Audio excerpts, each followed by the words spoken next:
Bonjour et bienvenue dans la Minute Miam. Je suis Safia, diététicienne et je vous donne des conseils pour manger plus sainement au quotidien. Si vous n'avez pas encore téléchargé mon livre numérique Manger sain quand on n'a pas un radis, je vous invite à le faire en cliquant sur le lien dans la description. Et pour ne rater aucun épisode, cliquez sur le bouton s'abonner.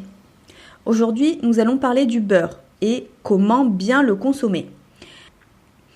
Le beurre est fabriqué à partir de la crème extraite du lait, mais il fait bien partie de la famille des matières grasses puisqu'il est composé à 82% de lipides. Le beurre est aussi riche en vitamine A et D. Ces vitamines sont indispensables pour la vision, la croissance, mais aussi le système immunitaire.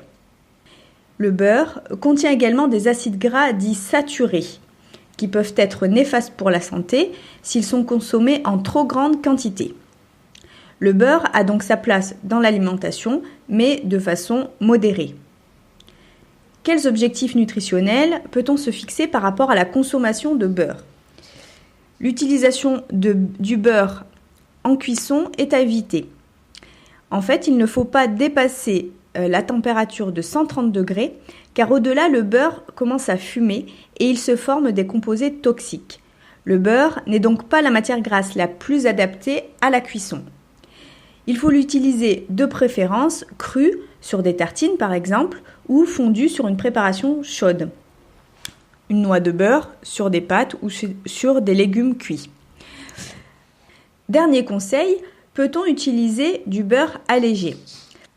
Le beurre allégé permet de diminuer l'apport calorique à condition bien sûr de ne pas en utiliser 2 fois plus. Un beurre peut porter la mention beurre allégé s'il contient entre 41 et 61% de matière grasse. Sa texture est obtenue grâce à des épaississants.